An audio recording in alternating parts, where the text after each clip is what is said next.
Thank you for tuning in and welcome back to the Andrew Finney Show, where we make sense of real estate. In between now and last week, we received a lot of different great questions from our subscribers like you, and thank you so much for partaking of the segment and also asking your questions over the course of a week's videos. So if you want to hit me up in chat today, you have something that you'd like to address live, please let me know. Happy to answer it while we're live. In the meantime, let's go ahead and get this party started with the questions that came in over the last 7 days.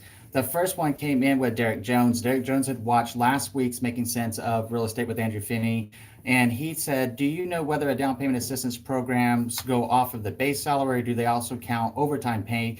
He was looking to do a specific program over on the TSAHC program, and he said, thanks for your help. So Derek, thank you so much for the wonderful question, and thank you for watching. So essentially with a down payment assistance program, it's like any other loan program. It's going to depend on the amount of overtime you got and the consistency of it, so to make sure that you can use it in addition to your normal pay, whether it's hourly or salary. The best way to get a great answer on that is to contact a local loan officer so that you know what your situation is going to be and how it's going to work out for you.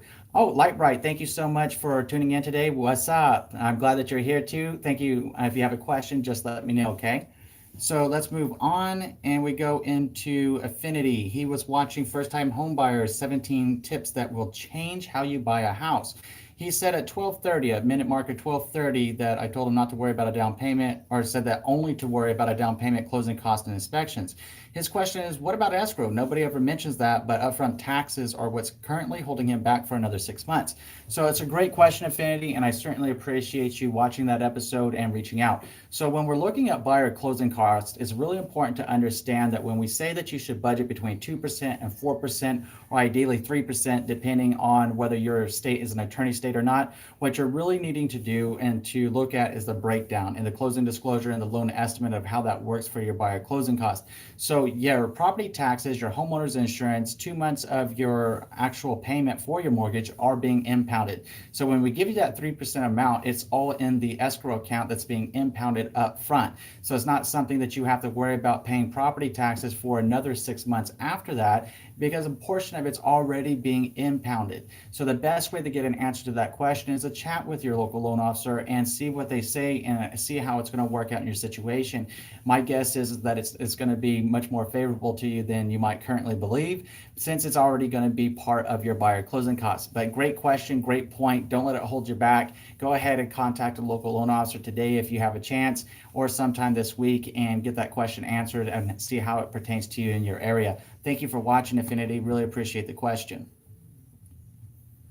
Okay, then we go into Christine C. had watched 9 home upgrades to boost her home value and was sharing some experiences with us that she had contacted a local nursery to draw up a landscaping plan for flowers on their new home, and it's relatively cheap to have them do it. She said it was like under $200 to have a landscape design architect go ahead and give them a plan. And then she said they gave them a coupon if they bought the plants from that nursery. So that was a sweet deal.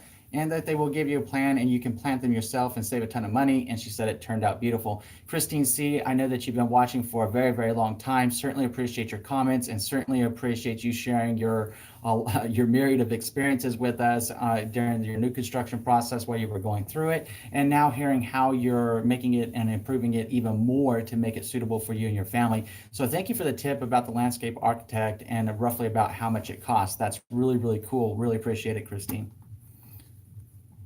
And then Affinity 5 days ago was watching 15-year versus 30-year mortgage, and he was just saying he's glad that he's an electrician because he can apply for a job today, get hired tomorrow, and close to the same rate that he's currently getting paid. And worst case, he could get his license one state over or do side work. Affinity, yes, electricians are always in demand. And yes, it's always awesome to have a strong trade skill like yours that is always going to be very, very popular, whether it's side work or what have you. So I'm glad that that's working out for you. And thank you for watching that episode as well, Affinity. I saw that you made several different comments this past week, so thank you.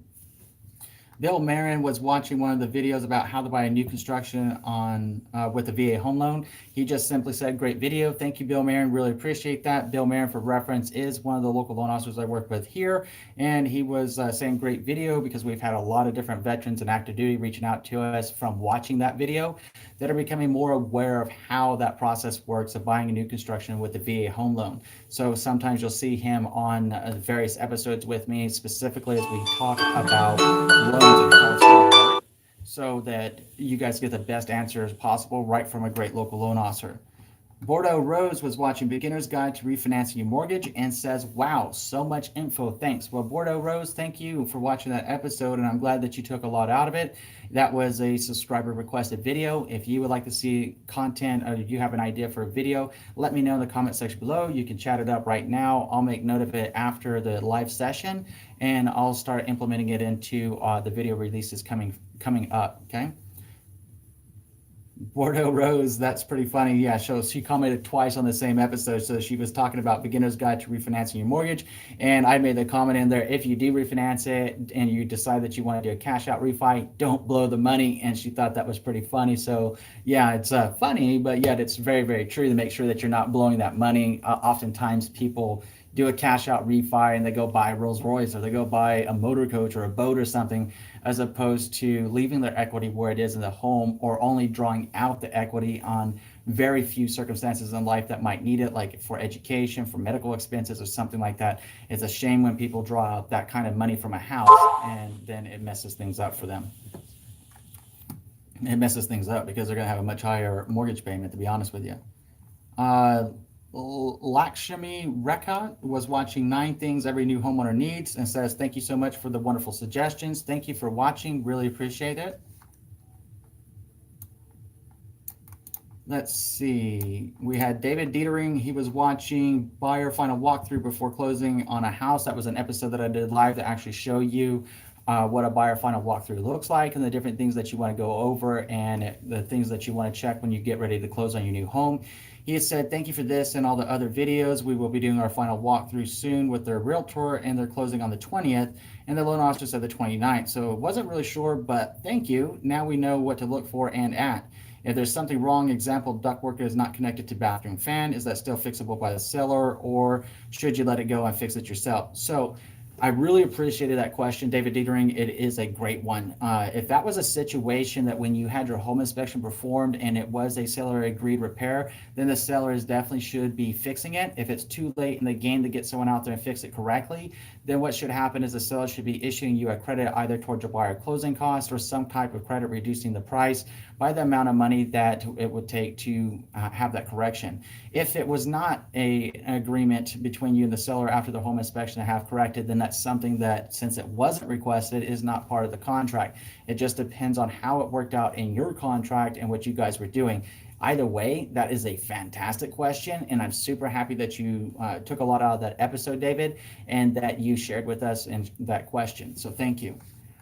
David Dietering then comments on what is a home appraisal, 7 facts to know. He said, thank you for your service since I'm former United States Marine, and thank you for the video. David, thank you so much for recognizing the service. Really appreciate that. It's very kind of you. And I'm glad that you liked the video. Okay, so David Dietering then watched Closing Costs for Buyers, which you should know. And he said, question on number 12, on the 12th point of that episode, he said, if he pays a year up front for the impound accounts we were talking about a few minutes ago in this episode with another gentleman's question, he says, okay, not an issue, but I still pay through escrow, pay homeowners insurance monthly, as well as wrapped up into mortgage payments. He's wondering if he's double paying for the year or will he get it back at some point. He said that he doesn't understand. So David, let's go ahead and put that to rest for you today. That's a really great question. So yes, it's all being impounded up front. So what happens is you will get that money back generally whenever you close, or at least it's a prorated portion of it. And oftentimes there are adjustments after you close on a home if their impound account was higher than what you actually needed. Generally, when you go into a closing, then the money that they're telling you for cash to close that you need will be estimated slightly high. It should be very, very accurate, but sometimes there's extra money there. What happens is after they close, they go through their compliance and they do an audit of the file to make sure that everything was paid out correctly. If it's found that you had too much money or had paid too much money up front, what the title company will do is send you a check for the difference.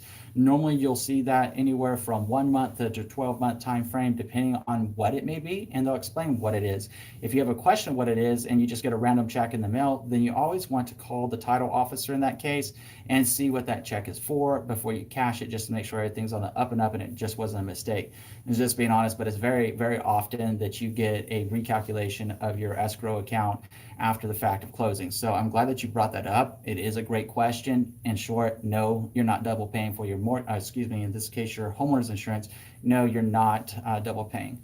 Jayson, is there a way or how you can negotiate your closing cost and mortgage rate? Jayson, thank you for tuning in. It's a great question. So is there a way that you can negotiate your closing cost? Okay, so when you're looking at buyer closing cost, and I know that especially with rising mortgage interest rates and rising home appreciation, is very, very difficult to try to come up with all the money for down payments. Even using down payment assistance programs, you still need to plan on about 3% to 4%, depending on what state you're in, for your buyer closing costs. Generally, I say 3% is a pretty safe number.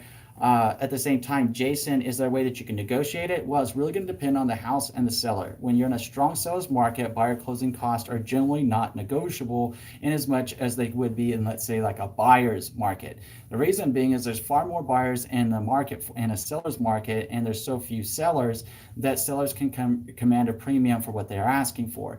It is important to understand that buyer closing costs are buyer closing costs for a reason. They're your cost. Essentially, you have to understand what buyer closing costs are. And I would suggest that you check out that video about closing costs for buyers, which you should know. It's a very in detail video about buyer closing costs, explaining out the different costs associated with purchasing it. In short, for the purpose of this live episode, Jayson, what you're looking at is you're paying 2 months of your mortgage balance up front. So when you ask a seller to pay your buyer closing costs, you're essentially asking them to pay 2 months of your mortgage up front, pay your homeowner's insurance up front, prepay a portion of your property taxes, and a portion of your escrow account. So sellers actually have what are called seller closing costs, and depending on where you're in the country, that number could range as anywhere between like 5 to 8% or 9%, just really depends. There is no set commission across the country, so everything is negotiable. So it's really important to understand that the sellers are having to pay that amount of money. So when you as a buyer ask them to kick in more, some sellers are going to be able to, some sellers are just going to say no. If you want to buy a house, then you got to come up with the money yourself. So can it be negotiated? Yes. Am I speaking about a seller concession fee? So Jayson, yes, it's called different things. When you talk about negotiating your closing costs when you're making an offer on a property, then some people call them seller concessions, some people call them negotiating buyer closing costs. It's essentially the same thing unless you're looking for something outside of the buyer closing cost. For a seller concession, sellers can make other concessions. So it just depends on specifically what you're talking about. And when it comes to real estate contracts, everything is negotiable. So it's really important to understand what variables you might be talking about. But as it pertains to your buyer closing costs, yes, they can be negotiable. It just depends on the market conditions. In short, it's just important to understand what you're looking at as far as what buyer closing costs are. I just want to do you a solid, Jayson, to make sure I'm being completely honest with you. In a seller's market, it's not always the greatest tactic. If you're going to find that property in a seller's market of a seller that may be open-minded to paying buyer closing costs, then what you want to do is you want to get with your trusted real estate advisor and have them start sending you homes, obviously, that match your interest and your price point in the area that you like. But more specific than that, take that data and sort it by the oldest days on market. The longer a home has been on the market, they're generally going to be either dated, maybe they were priced wrong from the get-go and that's why it's set and now they're doing price reductions, or it could be a whole host of different reasons. But generally, those ones that have been on the market longer will become more and more negotiable if they truly have a need and a desire to sell that home, Jayson. So if you're going to look for an opportunity to get your buyer closing costs paid for in some or part or what have you, then it's going to be the older homes on the market.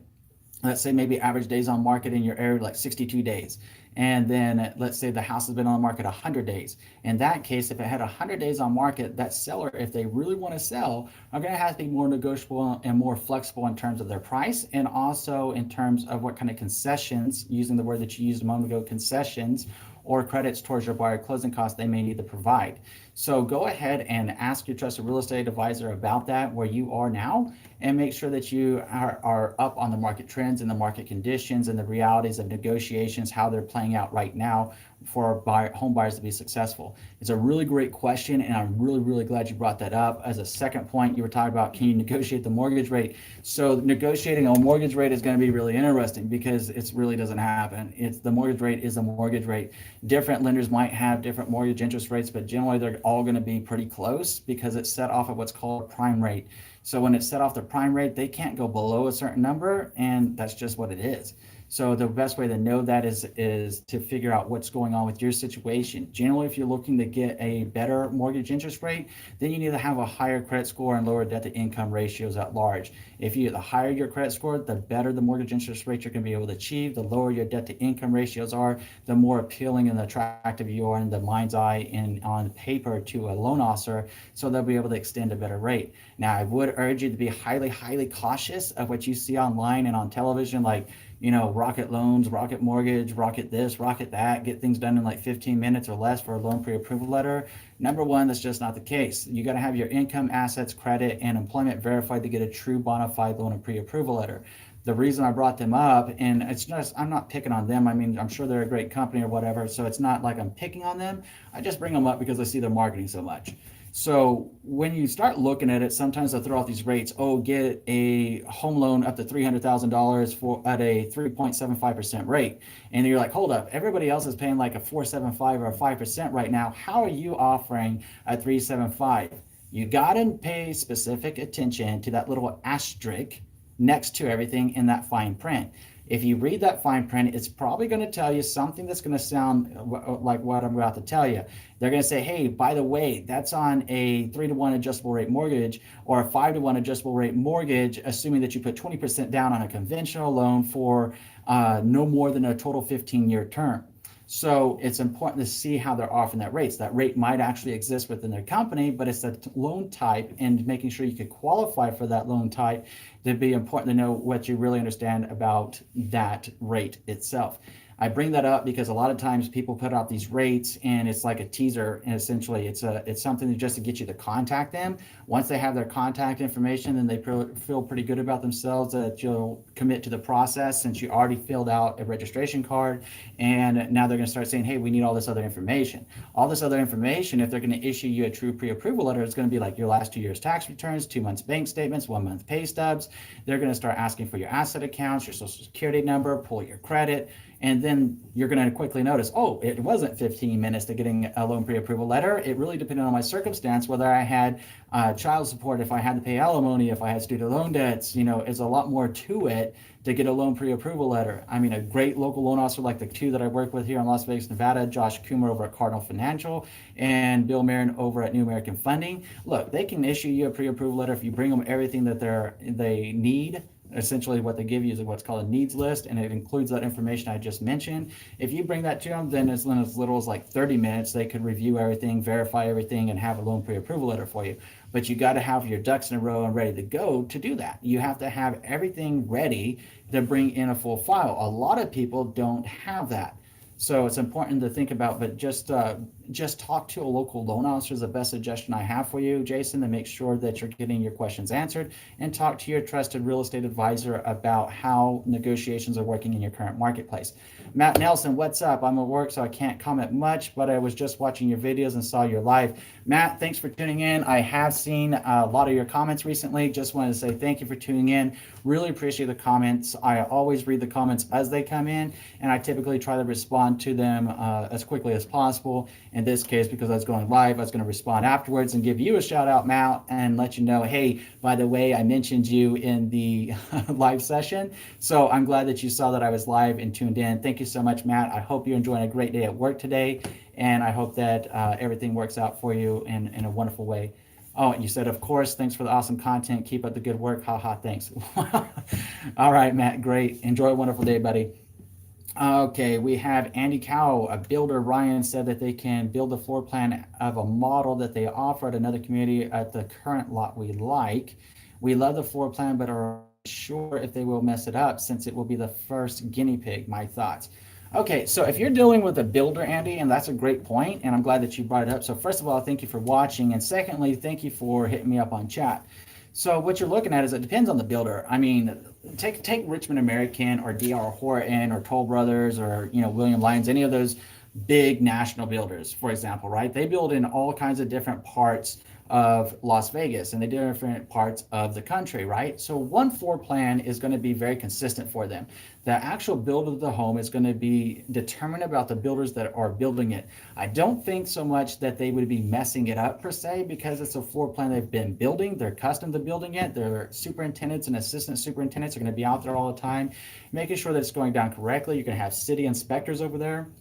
You're going to have code inspectors over there, and everybody's going to be going over and through that house to make sure that it's meeting code and that everything's very, very good. So I'm really glad that you brought that up, and I just would like you to have the peace of mind that if a builder is already accustomed to building that floor plan, it's highly unlikely they're going to mess it up. But that's why you also can have the opportunity to hire your own independent home inspector, even in a new construction phase if you want. And that's also why you always want to have your own representation from your own trusted real estate advisor that is familiar with the new construction process to further assist you and guide you and make those introductions to you if you do choose to have your own independent home inspector. But it's a great point, and I really am glad that you brought it up.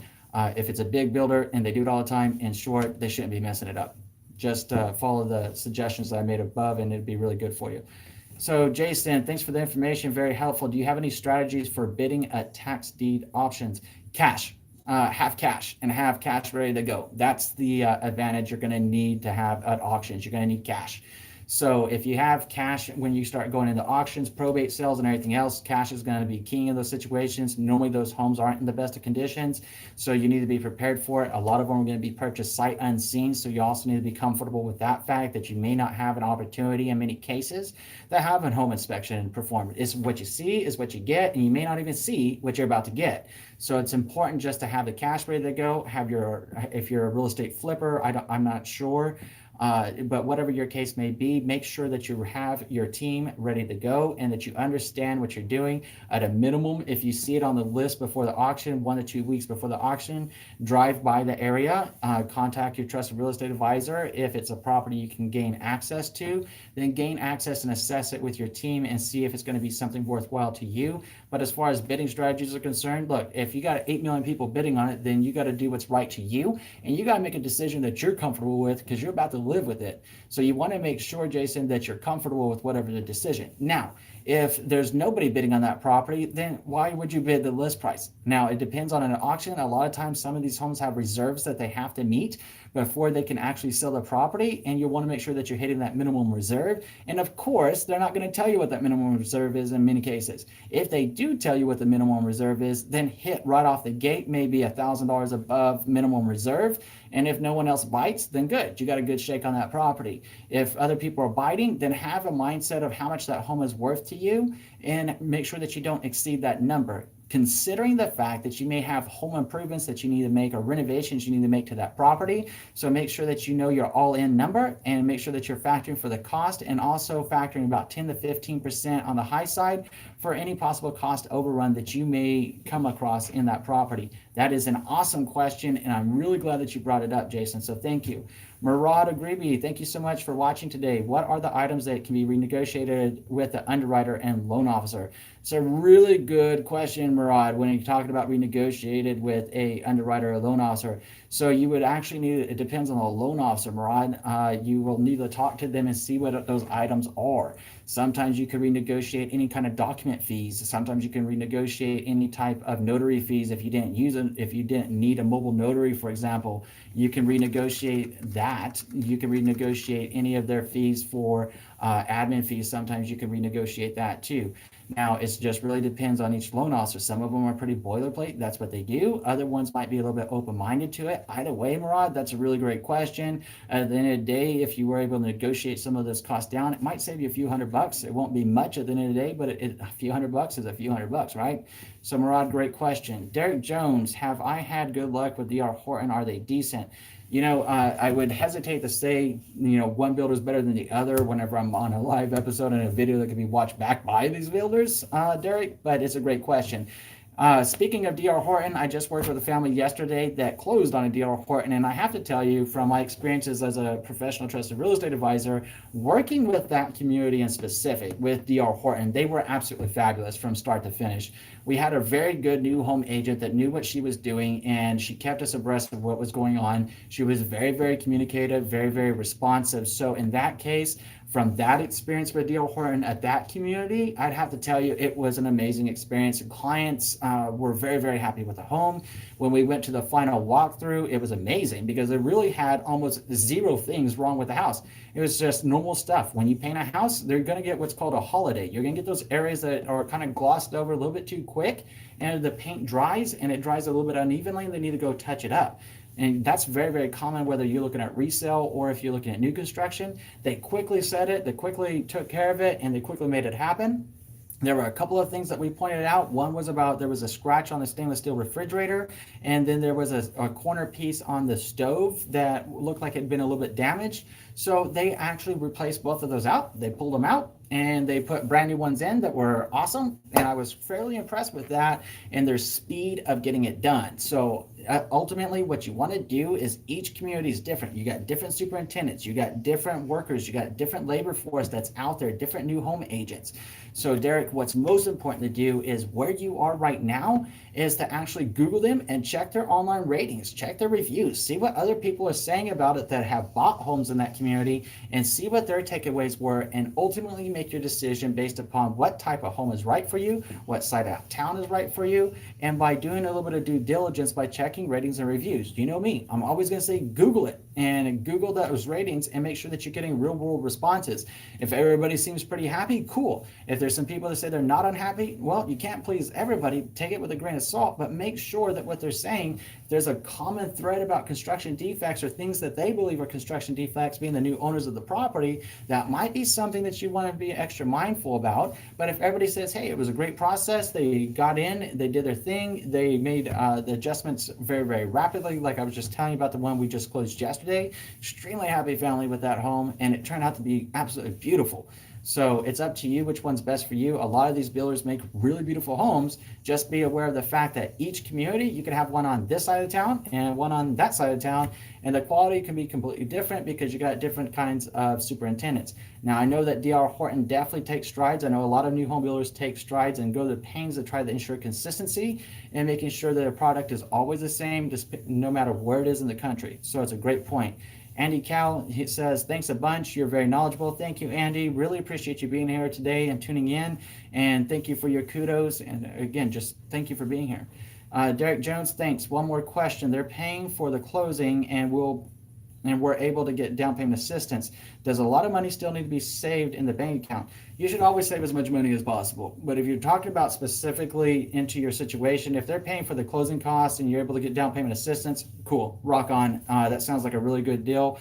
Especially if they're paying for the full closing. So what you're going to have is still your home appraisal, and if you choose to hire an independent home inspector, then you need to plan for those costs. One of the costs that people don't always consider or think about whenever they get ready to close on a home is how much it's going to cost to move. Even if you're going to do your move yourself, most people don't have a big truck or a trailer that they can put all their stuff inside. So you need to plan out how much it's going to cost to rent a U-Haul or whatever that's in your area for that. So make sure that you're also keeping enough money in the bank for your moving costs and keeping enough money in the bank that you still need to learn how much your utility costs are going to be in your new home, especially if it's bigger than what you're living in now. You want to make sure that you're budgeting accordingly and giving yourself some room. You don't want to be cash strapped from day one in your home. So make sure that when you go to the design studio, that's the other time when you're asking me about savings.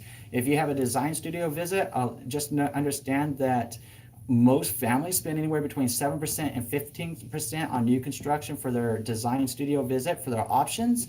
So keep your budget in check and make sure that you're ready, because oftentimes the builders are going to tell you once you go over a certain number, there's going to be a 25% of that amount has to be put up front that you'll never get back again, even if you back out of the deal. So you got to read those contracts carefully. And again, why you want to have a trusted real estate advisor with you. And then if you go over an even higher number, they're going to say 50% has to be put down up front on the design studio. So just that ultimately depends on you and how many options that you're looking for in your new home construction.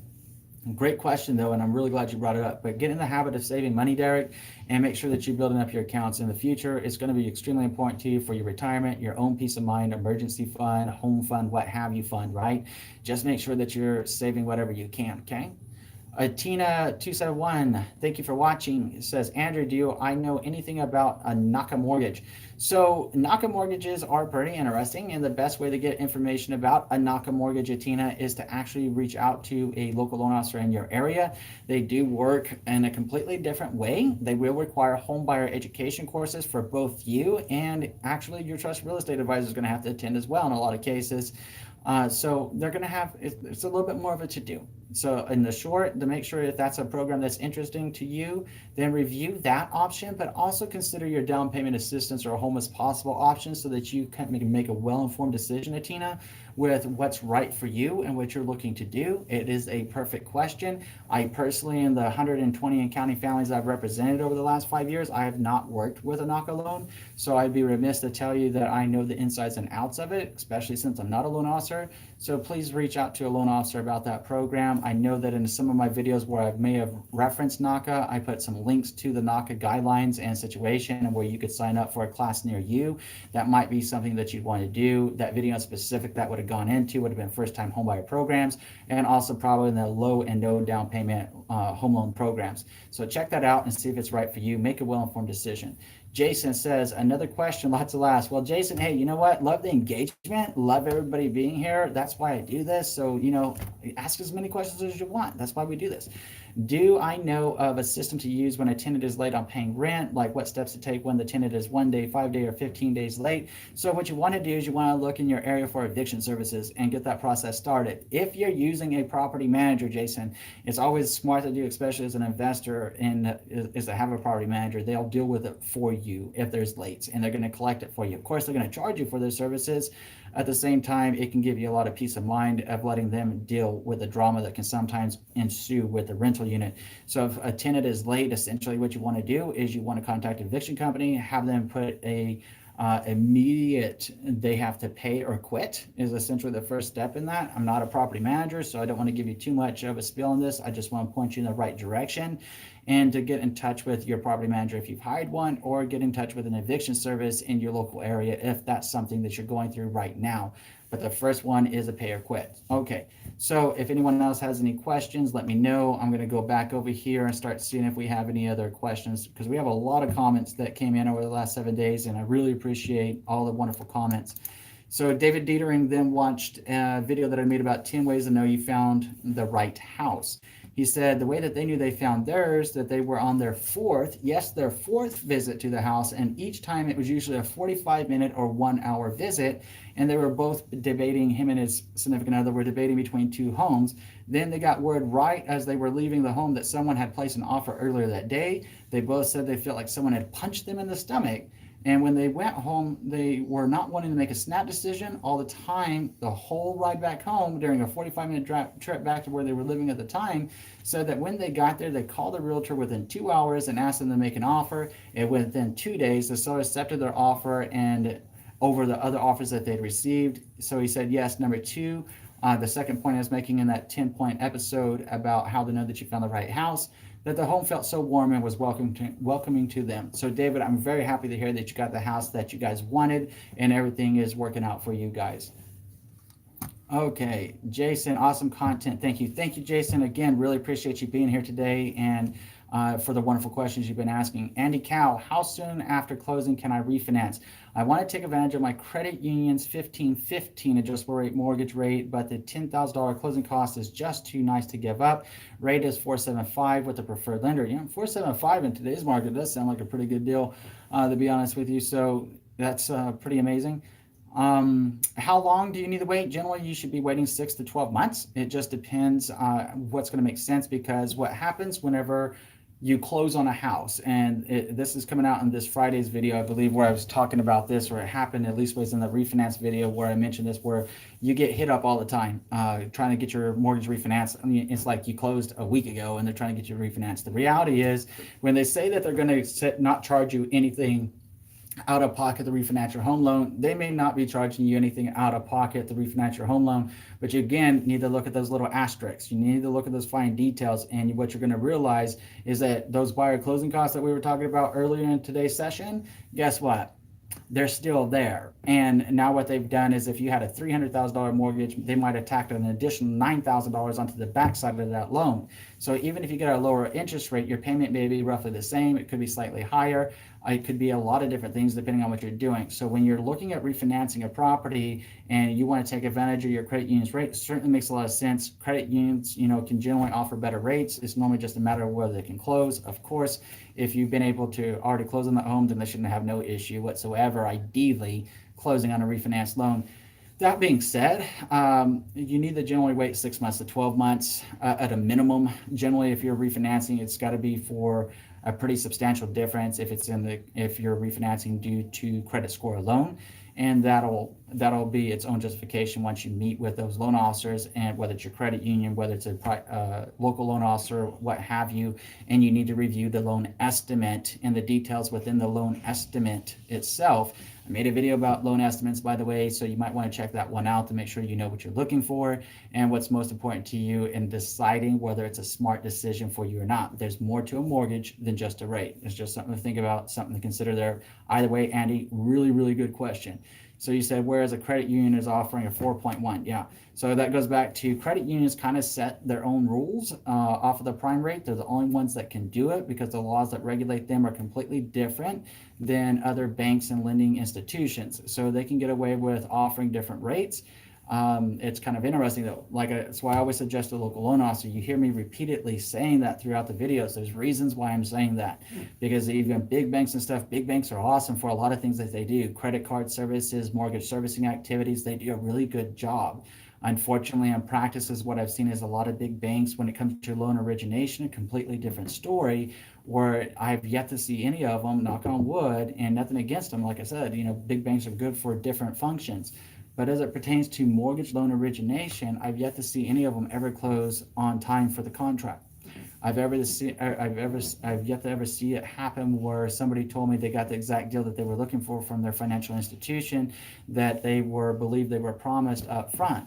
So working with a local loan officer, they're going to shoot straight with you, and they're going to be able to close. They're commission-based, and anybody that works a commission-based job, it's very much survival of the fittest. It's not like we come to work and we get paid an hourly or salary wage.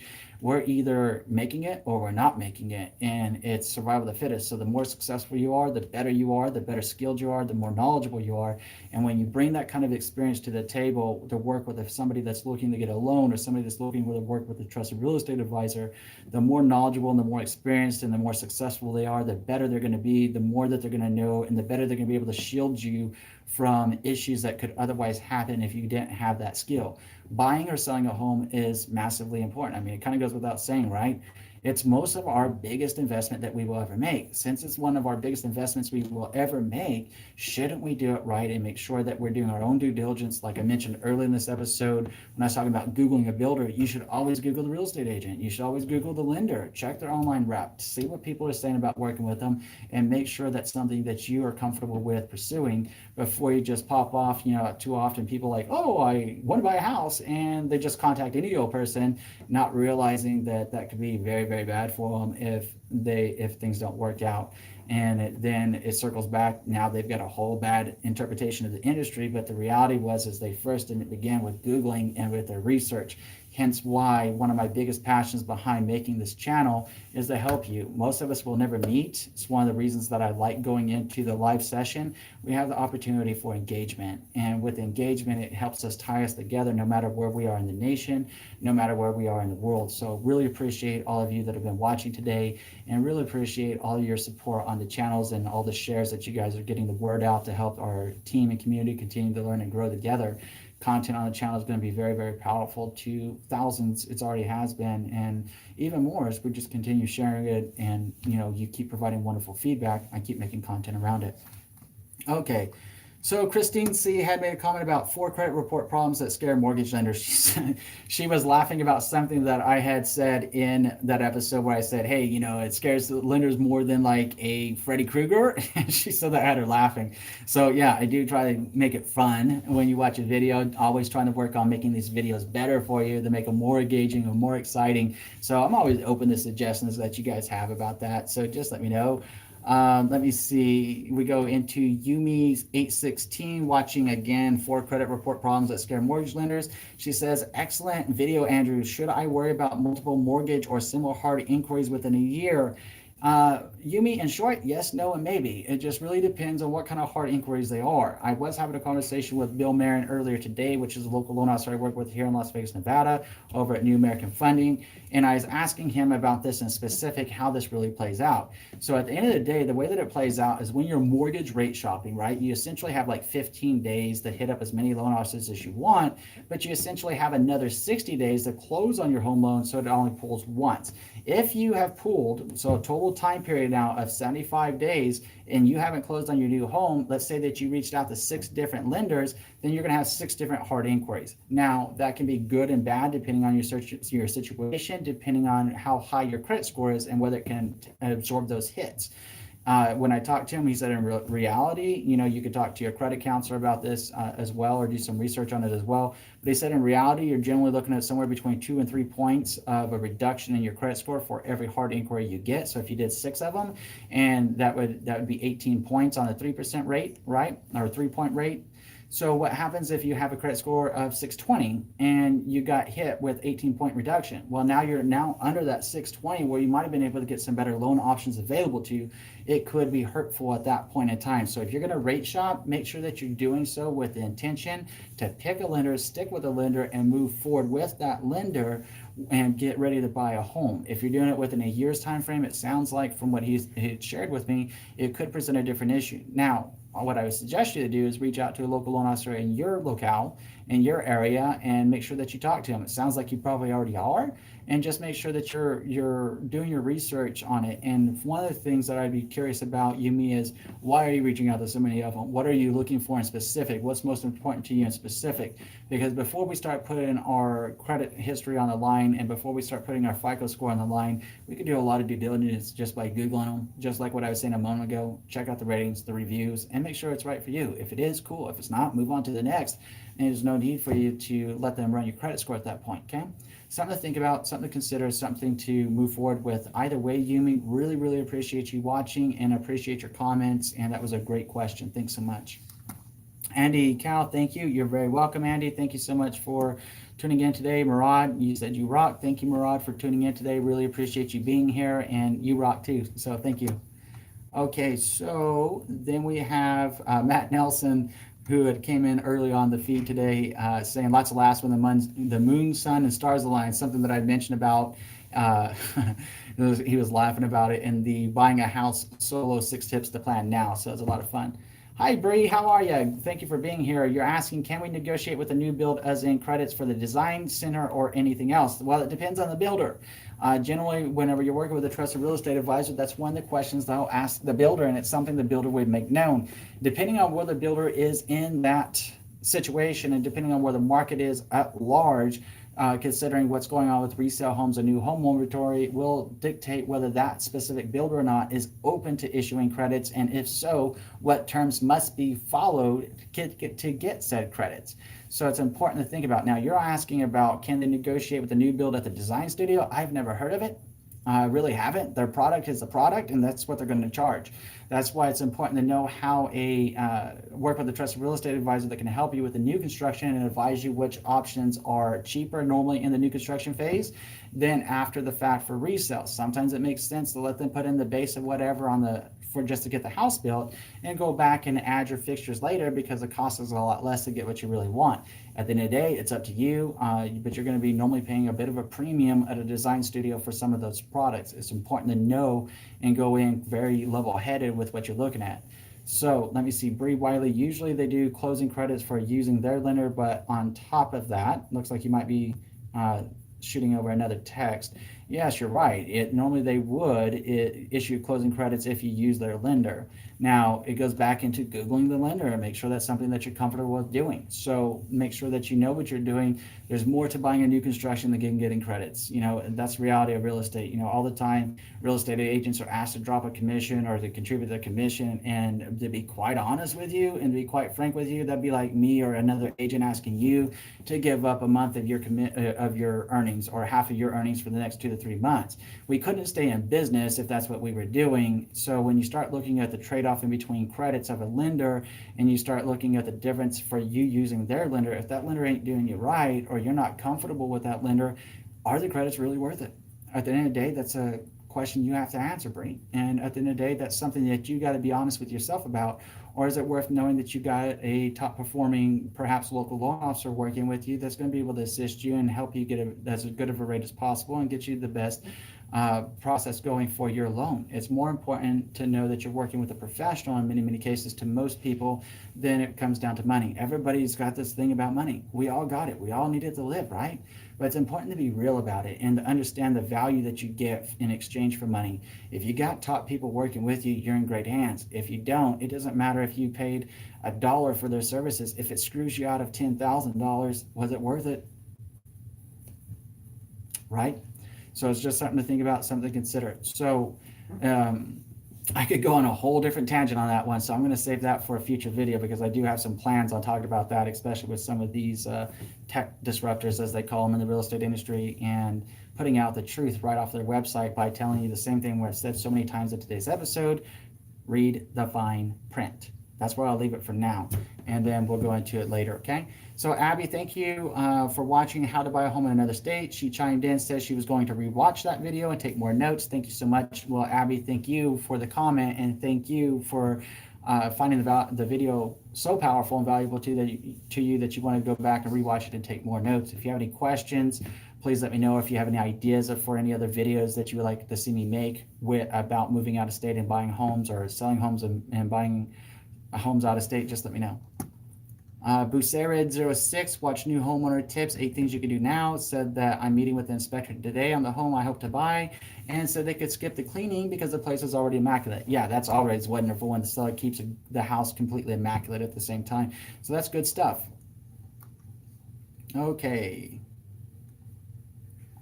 The writer 86 was watching 8 things not to say when buying a house. Said, thanks for the insight, Andrew. Great advice and much appreciated. Subscribed and liked. We'll be checking out more of my videos. That's awesome. And I'm glad that you like that video, the writer 86. And if you have any suggestions for any other content, just let me know. Okay, Harold Johnson was watching 6 reasons why pending home sales fall through. So he says, good video, but I only counted 5 reasons. Harold, I went back and I rewatched the video. I could see where some of the confusion was. Point number 6 for reference was at minute marker 1044. So you got all 6 in that episode. That was before I started resuming my timelining of the videos to make it easier. So I will be going through the videos that I don't have timelines in the show more description, and eventually getting around to getting timelines in all of them. So it's easier to follow and it's easier to reference back to your favorite part of the episode. That is something that has been suggested to me. That's why I started doing it again. So your feedback, I'm listening, I'm reading, I'm watching, and anything that you want that I'm able to do, then I try to make it as much as possible, make it easy for you. I just appreciate you being here and being part of our team and helping us continue to learn and grow together, and proliferating this channel across the nation to help people make smart real estate decisions. So thank you for bringing that up. Chandler Robinson was commenting on the video Fixer Upper versus Move-In Ready Homes. He said, by sprinkler pipe, are you referring to PEX piping? So he's referring to an issue that came up in the house that I live in now when I was doing a major bathroom remodel for the master bathroom. I had shared with him it was pretty awful when everything came off the walls. There was actually sprinkler tubing. So PEX piping could sometimes be maybe misconstrued as a sprinkler piping. In this case, Chandler, I'm very familiar with the PEX piping. No, it wasn't PEX piping, and I'm very familiar with landscaping piping as well. So it was actually the black tube that you would see in drip irrigation systems that they'd use, that you normally puncture and then you put off-site lines going to the plants off of it. It was that same tube. It wasn't PEX, so it wasn't that right quality that it should have been going into it. And I did have a certified plumber in there that was redoing all of the plumbing, and I used their counsel and advice, being that they obviously are a certified plumber. So just want to let you know, no, it wasn't PEX, but it's a great point to make, because yes, sometimes PEX can be confused. And if you're wondering what PEX piping is, just do a simple Google inquiry on it, or go on the YouTube. There's a lot of videos about PEX versus copper piping. There's a lot of different type of plumbing pipes out there, each with their own pros and cons. PEX is one that's used a lot these days in new home construction. So you might want to check it out, especially if it's going to be in your home, so that you have an understanding of it, okay? Andy Green watched the closing costs for buyers, what you should know. He mentioned good stuff. I really like this channel. Solid, upfront, trustworthy advice. Thank you, Andy. Got to be honest with you, that made me feel really good. That's everything that's important, and it demonstrates the values that I hold dear on my team, which is honor, integrity, and performance. Whole reason for making this channel and all of the videos that I create are to better assist you, better assist everybody that's watching these videos in making smart real estate decisions. And I try to do my level best to be completely unbiased, objective. And if I don't know the answer, then I research it. And then if I do know what I do know, then I share it with you. And if I simply just don't know or I'm not going to be able to answer it, then I point you in the right direction so you can get that answer. So really appreciate your kudos. Really does mean a lot to me. And I just wanted to say thank you for that, Andy. Okay. Linda Vargas watched Fixer Upper versus Move-In Ready Homes, and she said she had a home inspection, and while she was outside, she saw that the gas meter needs to be updated and also the electrical cables to the house. And she's asking, does she really need to pay for that, or does the gas company, public service, or electric company come out when called and determine whether or not to update? In short, yes, the latter part of your question/statement is just that. If you need a new gas meter, you call the gas company, they're going to come out. It shouldn't cost you anything. It just depends on what your policies are with your gas company where you live. I know here in Vegas, I had to have one changed out. It didn't cost me anything.